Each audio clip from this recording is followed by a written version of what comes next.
अशी मस्त आपली गवार फ्राय तयार झालेली आहे. तुम्ही बघू शकता अशी कुरकुरीत झालेली आहे. खायला खूप टेस्टी लागते. तुम्ही जेवताना तोंडी लावण्यासाठी किंवा अशी सुद्धा खाऊ शकता. खूप छान लागते. करायला सुद्धा फार सोपी आहे. तुमच्याकडं आणखीन काय म्हणतात ह्याला नक्की कमेंट बॉक्समध्ये सांगा. चला तर मग आपण व्हिडिओला सुरुवात करूया. नमस्कार. तर आज आपण बनवणार आहोत चटपटीत गवार फ्राय. तर त्यासाठी मी इथं 200 ग्रॅम असे कवळे गवार घेतलेले आहे.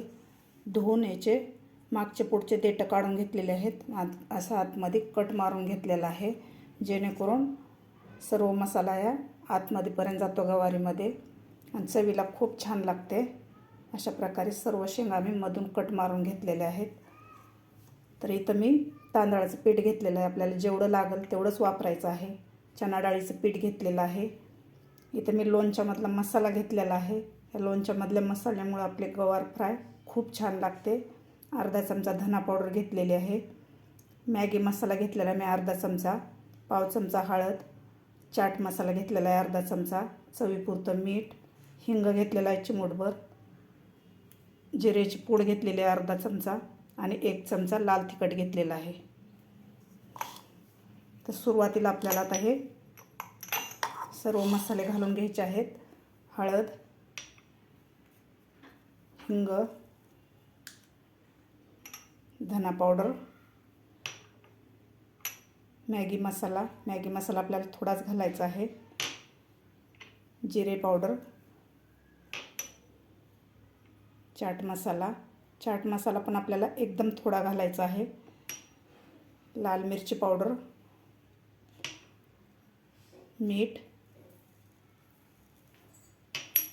आणि लोणच्याचा मसाला. जे आपण घरात लोणचं करतो त्यामधला मसाला घेतलेला आहे मी 1 चमचा. आता आपल्याला व्यवस्थित मिक्स करायचं आहे. असं व्यवस्थित चुरून असं मिक्स करायचं आहे, म्हणजे आपण जे गवारीला कट मारून घेतला आहे त्यामध्ये सर्व मसाला गेला पाहिजे.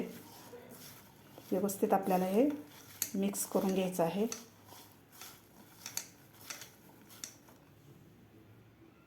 व्यवस्थित मिक्स करून घेतलेलं आहे. असं मी असं चुरून घेतलेलं आहे, म्हणजे मग आतमध्येपर्यंत हे मसाला जातो शेंगामध्ये. अशा प्रकारे थोडंसं ओलसर झालेलं आहे. आपण लोणच्याचा मसाला घातल्यामुळे थोडंसं असं ओलसर झालेलं आहे शेंगा. तर यामध्ये घालायचं आहे आपल्याला 2 चमचे तांदळाचं पीठ,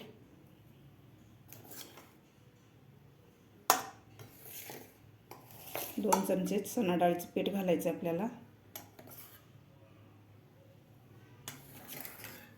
परत आपल्याला व्यवस्थित मिक्स करायचं आहे. यामध्ये थोडं 1 चमचाभर पाणी घालायचं आहे आपल्याला, जेणेकरून व्यवस्थित तांदळाचं पीठ आणि बेसन पीठ शेंगाला लागलं जाईल. आता व्यवस्थित आपल्याला हे मिक्स करायचं आहे. अशा प्रकारे मी मिक्स करून घेतलेलं आहे. मी 2 चमचे पाणी घातलेलं आहे. सुरुवातीला 1 चमचा पाणी घातलं होतं आणि नंतर 1 चमचा पाणी घातलं होतं. हे व्यवस्थित असं सगळा मसाला व्यवस्थित आपल्या शेंगाला लागलेला आहे. असं मस्त झालेलं आहे. आता तेल गरम करायला ठेवलेलं आहे. आपलं तेलसुद्धा गरम झालेलं आहे. तर आता आपण हे तळून घेऊया.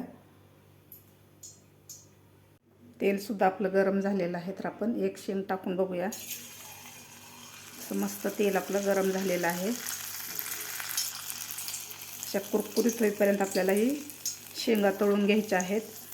तुम्ही जेवताना तोंडी लावण्यासाठी किंवा तुम्ही असं सुद्धा मधल्या वेळेससुद्धा तुम्ही हे अशा गवारीच्या शेंगा फ्राय खाऊ शकता. खूप छान लागतात. त्या अगोदर माझ्या चॅनलला सबस्क्राईब केलं नसेल तर नक्की सबस्क्राईब करा आणि लाईक करा. असं मस्त आपलं तेल तापलेलं आहे. तर आता बाकीच्यासुद्धा आपण शेंगा यामध्ये घालूया.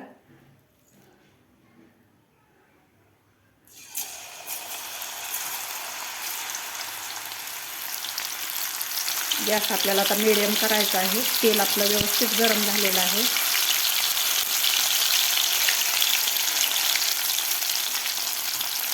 मस्त कुरकुरीत होईपर्यंत आपल्याला ही शेंगा तळून घ्यायच्या आहेत.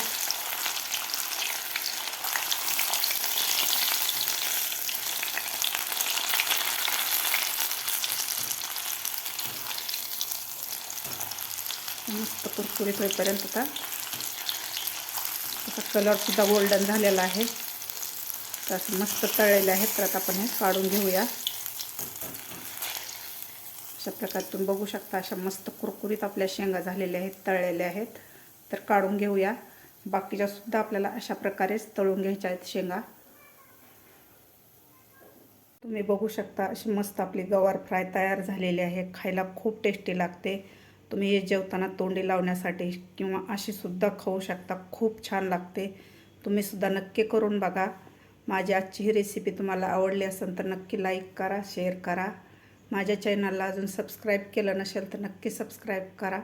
भेटूया अशाच एका नवीन रेसिपीसोबत. तोपर्यंत धन्यवाद.